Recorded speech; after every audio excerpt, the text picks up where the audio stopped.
Hallelujah, price the lord. ದೇವರ ಪರಿಶುದ್ಧ ನಾಮಕ್ಕೆ ಸ್ತೋತ್ರವಾಗಲಿ. ಈ ರಾತ್ರಿ ವೇಳೆಯಲ್ಲಿ ಮತ್ತೊಂದು ಆವರ್ತಿ ನಮ್ಮನ್ನೆಲ್ಲ ತಗ್ಗಿಸಿಕೊಂಡು ಕರ್ತನ ಕರಗಳಲ್ಲಿ ಒಪ್ಪಿಸಿಕೊಂಡು ಚಿಕ್ಕ ಪ್ರಾರ್ಥನೆ ಮಾಡಿಕೊಳ್ಳೋಣ. ಪ್ರೀತಿ ಸ್ವರೂಪನಾದ ದೇವರೇ, ಅಪ್ಪ ಯೇಸು ಸ್ವಾಮಿ, ನಿಮಗೆ ಸ್ತೋತ್ರಪ್ಪ. ಪವಿತ್ರಾತ್ಮರೇ, ನಿಮಗೆ ಕೋಟಿ ಕೋಟಿ ಸ್ತೋತ್ರ. ಈ ವಾಕ್ಯದೊಂದಿಗೆ ನೀವು ಮಾತನಾಡ್ರಿ, ನಾವು ಕೇಳುತ್ತೇವೆ. ಯೇಸು ಸ್ವಾಮಿ ನಾಮದಲ್ಲಿ ತಂದೆ, ಆಮೆನ್. ಒಂದು ವಾಕ್ಯ ಭಾಗವನ್ನು ನೋಡೋಣ. ಜ್ಞಾನೋಕ್ತಿ ಪುಸ್ತಕಗಳು, ಅದರಲ್ಲಿ 4ನೇ ಅಧ್ಯಾಯ 10ನೇ ವಚನವನ್ನ ಧ್ಯಾನ ಮಾಡೋಣ. ಕಂದ, ಆಲಿಸಿ ನನ್ನ ಮಾತುಗಳು ಕೇಳು, ಕೇಳಿದರೆ ನಿನ್ನ ಜೀವಮಾನದ ವರ್ಷಗಳು ಹೆಚ್ಚುವವು. ಹಲ್ಲೆಲೂಯಾ. ಇಲ್ಲಿ ದೇವರು ನಮಗೆ, ನಾವು ತಂದೆಯಾದ ದೇವರಿಗೆ ಮಕ್ಕಳಾಗಿದ್ದೇವೆ. ಅದೇ ತಂದೆ ನಮಗೆ ಏನು ಹೇಳುತ್ತಾ ಇದ್ದಾರೆ ವಾಕ್ಯದ ಮುಖಾಂತರ ಅಂದ್ರೆ, ಕಂದ, ಆಲಿಸು ನನ್ನ ಮಾತುಗಳು ಕೇಳು. ದೇವರ ಮಾತುಗಳನ್ನ ನಾವು ಈ ಭೂಮಿ ಮೇಲೆ ಇದ್ದುಕೊಂಡು ಕೇಳಿದರೆ ನಮ್ಮ ವರ್ಷಗಳು ಅಂದ್ರೆ ಆಯುಷ್ಕಾಲ ಹೆಚ್ಚಾಗ್ತದೆ, ಆರೋಗ್ಯ ಉಂಟು, ಬಲ ಉಂಟು, ದೇವರು ನಮ್ಮ ಪಕ್ಷದಲ್ಲಿ ಇರ್ತಾರೆ. ಹಲ್ಲೆಲೂಯಾ. ಎಂದಿಗೂ ಹಿಂದೆ ಜಾರುವುದೇ ಇಲ್ಲ. ಇದು ಸೇನಾಧೀಶ್ವರನಾದ ಯೆಹೋವನ ನುಡಿಯಾಗಿದೆ. ಹಲ್ಲೆಲೂಯಾ. ನೋಡಿ, ಕೇಳಿದರೆ ನಿನ್ನ ಜೀವಮಾನದ ವರ್ಷಗಳು ಹೆಚ್ಚುವವು. ಜೀವಮಾನದ ವರ್ಷಗಳು, ಅದೇ ಮೊದಲೇ ಹೇಳಿದಂಗೆ ಆರೋಗ್ಯದಲ್ಲಿಯೂ ಬಲದಲ್ಲಿಯೂ ಎಲ್ಲದರಲ್ಲೂ ದೇವರು ಹೆಚ್ಚಿಸ್ತಾರೆ. ಇಲ್ಲಿ ನಾವೇನು ದೇವರ ಮಾತುಗಳನ್ನ ಕೇಳುವಂಥವ್ರಾಗಿರ್ಬೇಕು, ಕೇಳಿಕೊಂಡು ಜೀವಿಸಬೇಕು, ಅಂದರೆ ಕೈಗೊಂಡು ನಡಿಬೇಕು. ಹಲ್ಲೆಲೂಯಾ. ಈ ರೀತಿಯಾಗಿ ನಡೆದರೆ ತಂದೆಯಾದ ದೇವರಿಗೆ ನಾವು ಮಕ್ಕಳಾಗ್ತೇವೆ. ಇಲ್ಲಿ ಅದನ್ನೇ ದೇವರು ಹೇಳ್ತಾರೆ, ಕಂದ. ಒಂದು ಚಿಕ್ಕ ಮಗುಗೆ ಆ ತಾಯಿ, ಸ್ವಂತ ತಾಯಿ ಏನು ಕರೀತಾರೆ? ಕಂದ, ಎಲ್ಲಿದೆಯಾ ಪಾಪ, ಎಲ್ಲಿದೆಯಾ ಬಾಮ ಅಂತ ಕರೀದಿಲ್ಲ. ಅದೇ ರೀತಿಯಾಗಿ ನಾವು ದೇವರಿಗೆ ಮಕ್ಕಳಾಗಿದ್ದೇವೆ. ನನ್ನ ಮಾತನ್ನ ಕೇಳ್ರಿ. ಹಲ್ಲೆಲೂಯಾ. ದೇವರ ಮಾತು ಕೇಳದೆ ನಾವು ಎಲ್ಲೆಲ್ಲೋ ಹೋಗಂತ ಆಗಬಾರದು. ಕುರಿಗಳು ಕುರುಬನ ಮಾತು, ಕುರುಬನ ಶಬ್ದಕ್ಕೆ ಕಿವಿಗೊಡುವಂಥವರಾಗಿರ್ಬೇಕು. ಹಲ್ಲೆಲೂಯಾ. ನಾವು ಯೇಸುಸ್ವಾಮಿ ಕುರುಬನಾಗಿದ್ದಾರೆ, ನಾವು ಕುರಿಗಳಾಗಿದ್ದೇವೆ. ಕುರುಬನು ಎಲ್ಲಿ ಹೋಗ್ತದೋ, ಹೇಗೆ ನಡೆದುಕೊಂಡು ಹೋಗ್ತಾರೋ ಆ ಮಾರ್ಗದಲ್ಲಿ ನಾವು ನಡಿಬೇಕು. ಹಲ್ಲೆಲೂಯಾ. ಈಗ ಯೇಸುಸ್ವಾಮಿ ನಡೆದಿದ ಆ ಹೆಜ್ಜೆಯ ಜಾಡಿನಲ್ಲೇ ಈ ಸಂದೇಶದ ಮುಖಾಂತರ ನಾವು ನಡಿಬೇಕು. ಇದು ದೇವರಿಗೆ ಇಷ್ಟ. ಹಲ್ಲೆಲೂಯಾ. ನಾವು ಕುರಿ ಬಿಟ್ಟು ಮತ್ತೆ ಇನ್ನೊಂದು ಏನು ಹೇಳ್ತಾರೆ ಅದಕ್ಕೆ, ಹೋತ, ಹಾಗೆ ಆಗ್ಬಾರ್ದು. ಅದು ಕುರುಬನ ಮಾತು ಕೇಳುವುದಿಲ್ಲ. ಆಡು ಕುರುಬನ ಮಾತು ಕೇಳುವುದಿಲ್ಲ. ಯಾಕಂದ್ರೆ ಕುರುಬ ಒಂದು ಕಡೆ ಹೋಗಿದ್ರೆ ಆಡು ಒಂದು ಕಡೆ ಹೋಗ್ತದೆ. ಹಾಗೆ ಆಗಬಾರ್ದು. ಅದಕ್ಕೆ ದೇವರು ನಮ್ಮನ್ನ ಕುರಿಗಳಂತೆ, ನಾವು ಕುರಿಗಳಂತೆ ಇರಬೇಕು. ದೇವರಿಗೆ ಅದು ಇಷ್ಟ. ಕುರುಬನ್ನು ಎಲ್ಲಿ ಹೋಗುತ್ತೋ ಅಲ್ಲಿ ಹೋಗ್ತಾರೆ ನಾವು. ಅದಕ್ಕಾಗಿ ದೇವರಿಗೆ ನಾವು ಸ್ತೋತ್ರವನ್ನ ಮಾಡಬೇಕಾಗಿದೆ. ಯಾಕೆಂದ್ರೆ ನಮಗೆ ಸತ್ಯದ ಹಾದಿಯನ್ನ ತೋರಿಸಿಕೊಡ್ತಾ ಇದ್ದಾರೆ ವಾಕ್ಯದ ಮುಖಾಂತರ. ನಮ್ಮಲ್ಲಿರುವಂತಹ ಎಲ್ಲ ಅಶುದ್ಧತ್ವನ, ಅಂದ್ರೆ ನಮ್ಮ ಬುದ್ಧಿ ಜ್ಞಾನ ಎಲ್ಲ, ಈಗ ಎಷ್ಟೋ ವರ್ಷಗಳ ಹಿಂದೆ ನಾವೆಲ್ಲ ಹೇಗಿದ್ವಿ, ಲೋಕದಲ್ಲಿದ್ವಿ. ನಮ್ಮಲ್ಲಿ ಎಲ್ಲಾ ಬೇಡವಾದ್ದೆಲ್ಲ ಇತ್ತು. ಅದನ್ನೆಲ್ಲ ದೇವರು ಒಂದೊಂದೇ ಡಿಲೀಟ್ ಮಾಡ್ತಾ ಬರ್ತಾ ಇದ್ದಾರೆ, ತೆಗೆದು ಹಾಕುತ್ತಾ ಇದ್ದಾರೆ. ಅಂದ್ರೆ ನಮ್ಮನ್ನ ಶುದ್ಧಿ ಮಾಡುತ್ತಾ ಇದ್ದಾರೆ ಸ್ವಾಮಿ. ಆ ಶುದ್ಧಿ ಮಾಡಲಿಕ್ಕೆ ನಮ್ಮನ್ನ ನಾವು ಒಪ್ಪಿಸಿಕೊಟ್ರೇನೆ ದೇವರಿಗೆ ಮಾಡಕ್ಕೆ ಸಾಧ್ಯ.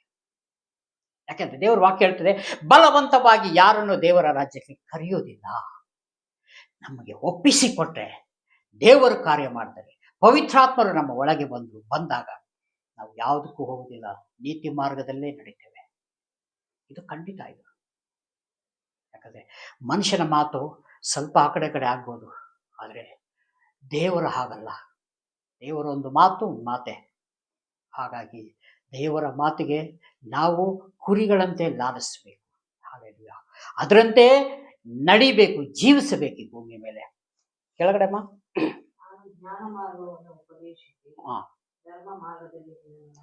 ನೋಡಿ, ಇಲ್ಲಿ ಕೆಳಗಡೆ ಏನ್ ಹೇಳ್ತಾರೆ ಅಂದ್ರೆ, ನಾನು ಜ್ಞಾನ ಮಾರ್ಗವನ್ನು ಉಪದೇಶಿಸಿ ಧರ್ಮ ಮಾರ್ಗದಲ್ಲಿ ನಿನ್ನನ್ನು ನಡೆಸುವೆನು. ನಿನಗೆ ಜ್ಞಾನವನ್ನು ದೇವರು ಕೊಡ್ತಾರೆ. ಹಲ್ಲೆಲೂಯಾ.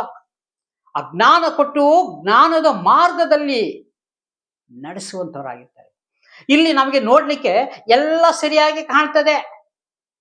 ಲೋಕದಲ್ಲಿ ನೋಡುವಾಗ ಸರಿ ಸರಿ ಸರಿ, ಇದು ಸರಿ ಇದು ಸರಿ ಇದು ಸರಿ ಅಂತ ಅಂದ್ಕೊಂಡು ಹೋಗ್ತಾ ಇರ್ತೀವಿ. ಆದ್ರೆ ದೇವರಿಗೆ ಅದು ಇಷ್ಟ ಇಲ್ಲದಿದ್ದು ಕಾರ್ಯ.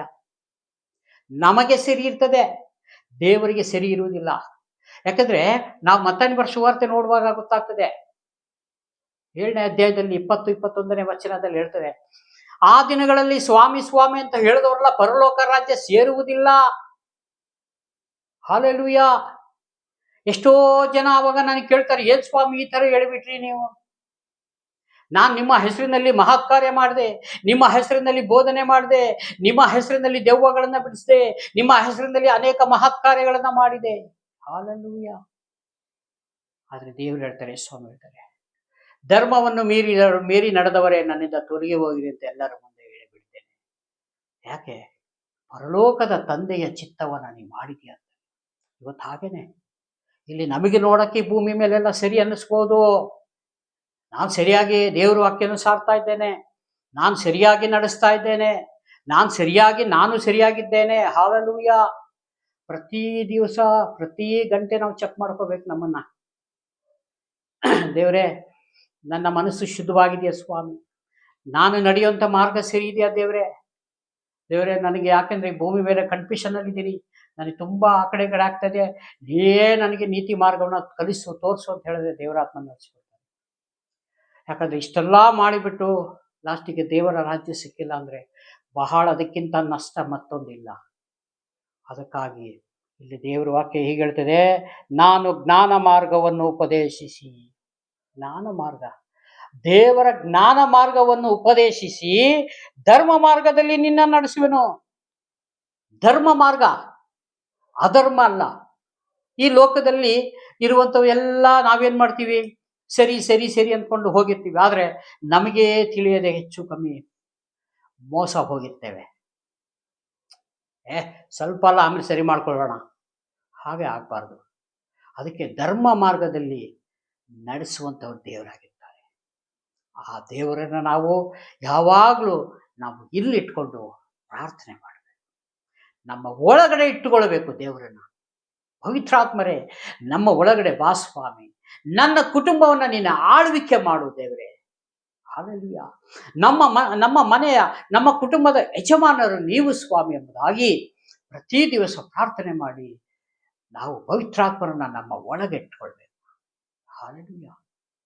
ಅವಾಗ ದೇವರು ಸಂತೋಷ ಪಡ್ತಾರೆ. ಯಾಕಂದ್ರೆ ಈಗ ಇಷ್ಟೆಲ್ಲ ಪ್ರಾರ್ಥನೆ ಮಾಡುವಾಗ ಸೈತಾನ ಸುಮ್ಮನೆ ಇರ್ತಾನ? ಏನಾದ್ರೂ ಒಂದು ಕೊಕ್ಕೆ ಹಾಕುತ್ತಾ ಇರ್ತಾನೆ. ಹಲ್ಲೆಲೂಯಾ. ಅದು ತಪ್ಪಿಸಿಕೊಳ್ಳುವಕ್ಕೆ ದೇವರೇ ನಮಗೆ ಮಾರ್ಗವನ್ನು ಕೊಡುತ್ತಾರೆ, ದೇವರೇ ನಮಗೆ ಬಲವನ್ನು ಕೊಡುತ್ತಾರೆ, ದೇವರೇ ನಮಗೆ ಸಹಾಯಕನಾಗಿರ್ತಾರೆ. ಹಲ್ಲೆಲೂಯಾ. ಯಾವಾಗ ನಮ್ಮ ಬುದ್ಧಿ ಜ್ಞಾನದ ಮೇಲೆ ಹೋಗ್ತೀವೋ ಅಲ್ಲೇ ಹಿಂಜಾರು, ಅಲ್ಲೇ ನಾವು ಸ್ವಲ್ಪ ಹಿಂಜಾರಿ ಹೋಗ್ತೇವೆ. ಅದಕ್ಕೆ ಅವಕಾಶ ಕೊಡದಂತೆ ಪ್ರತಿ ದಿವಸವೂ ನಾವು ದೇವರ ಹೆಸರಿನಲ್ಲೇ ನಾವು ಜೀವಿಸುವಂಥವರಾಗಿರ್ಬೇಕು, ಬದುಕುವಂಥವರಾಗಿರ್ಬೇಕು. ಅದಕ್ಕಾಗಿ ದೇವರಿಗೆ ಸ್ತೋತ್ರವನ್ನು ಮಾಡಿಕೊಳ್ಬೇಕು. ನಾವು ದೇವರೇ, ನಾವು ಯಾವತ್ತೂ ಹಿಂಜಾರಿ ಹೋಗ್ಬಾರ್ದಪ್ಪ. ನನ್ನನ್ನು ನಾನು ಸ್ವಾಮಿ ತಗ್ಗಿಸಿಕೊಡ್ತೇನೆ ಸ್ವಾಮಿ.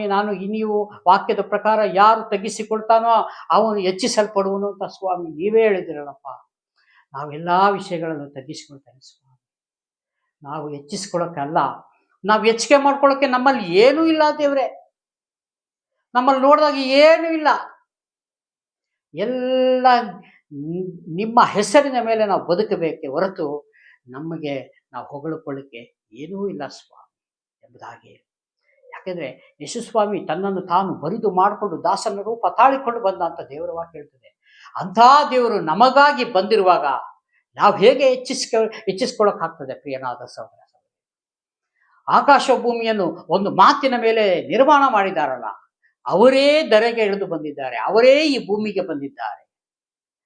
ಮಾನವನ ರೂಪವನ್ನ ತಾಳಿಕೊಂಡು ಅಂಥವರ ಮಾತು ಕೇಳದೆ ಇನ್ನೆಲ್ಲಿ ನಾವು ಎಲ್ಲಿ ಬೇರೆ ಯಾವುದು ಮಾತು ಕೇಳಲಿಕ್ಕಾಗ್ತದೆ? ಹಲ್ಲೆಲೂಯಾ. ಹಾಗಾಗಿ ದೇವರ ಹೆಸರಿನಲ್ಲಿ ನಾವು ಜೀವಿಸಬೇಕು. ಅಡೇ ಉಸಿರಿರೋ ತನಕ ಎಂದಿಗೂ ನಮ್ಮನ್ನು ಕೈ ಬಿಡಬೇಡಪ್ಪ ಸ್ವಾಮಿ ಅಂತ ಹೇಳಿ ನಾವು ಪ್ರಾರ್ಥನೆ ಮಾಡಿಕೊಂಡ್ರೆ ಖಂಡಿತ ದೇವರು ನಮಗೆ ಸಹಾಯಕನಾಗಿರ್ತಾರೆ. ಈ ಕೊಟ್ಟಂಥ ಸಂದೇಶಕ್ಕಾಗಿ ಸ್ತೋತ್ರ. ಚಿಕ್ಕ ಪ್ರಾರ್ಥನೆ ಮಾಡಿಕೊಳ್ಳಿ. ಎಲ್ಲರೂ ಕಣ್ಣು ಮುಚ್ಚೋಣ. ಪ್ರೀತಿ ಸ್ವರೂಪನಾದ ದೇವರೇ, ಕರುಣೆಯುಳ್ಳ ಕರ್ತಾವೆ, ನಿಮಗೆ ಸ್ತೋತ್ರಪ್ಪ. ಸ್ವಾಮಿ ದೇವರೇ, ಈ ವಾಕ್ಯ ಸಂದೇಶವನ್ನು ಕೊಡಲಿಕ್ಕಾಗಿ ಸ್ತೋತ್ರ. ನೀವು ಮಾತನಾಡೋಕ್ಕಾಗಿ ಸ್ತೋತ್ರಪ್ಪ. ಪವಿತ್ರಾತ್ಮರೇ, ಇದ್ರ ಪ್ರಕಾರನೇ ಜೀವಿಸಲಿಕ್ಕೆ ದೇವರೇ ಮನುಷ್ಯನಿಂದ ಕಷ್ಟ ಆಗುತ್ತೆ ಸ್ವಾಮಿ. ನಿಮ್ಮ ಸಹಾಯ ಕೃಪೆ ಸ್ವಾಮಿ ನಮ್ಮ ಮೇಲೆ ಇರಲಿ. ಈ ವಾಕ್ಯದ ಮುಖಾಂತರ ಎಲ್ಲರನ್ನೂ ಆಶೀರ್ವದಿಸು. ವಿಡಿಯೋದಲ್ಲಿ ಯಾರ್ಯಾರು ನೋಡ್ತಾ ಇದ್ದಾರೋ ಪ್ರತಿಯೊಂದು ಸಹೋದರ ಸಹೋದರಿಯ ಕುಟುಂಬಗಳಿಗಾಗಿ ವಿಶೇಷವಾಗಿ ನಾವು ಪ್ರಾರ್ಥನೆ ಮಾಡೋರಾಗಿದ್ದೇವೆ ಸ್ವಾಮಿ. ಅವರೆಲ್ಲರನ್ನೂ ಕರ್ತನೆ ಸ್ವಾಮಿ ದೇವರೇ, ನೀ ರಕ್ಷಣೆ ಮಾಡಿ ಕಾಪಾಡು. ಯೇಸು ಸ್ವಾಮಿ ನಾಮದಲ್ಲಿ ತಂದೆಯಾದ ದೇವರೇ, ಆಮೆನ್. Praise the lord. ದೇವರೆಲ್ಲರನ್ನೂ ಆಶೀರ್ವದಿಸಲಿ. ಆಮೆನ್.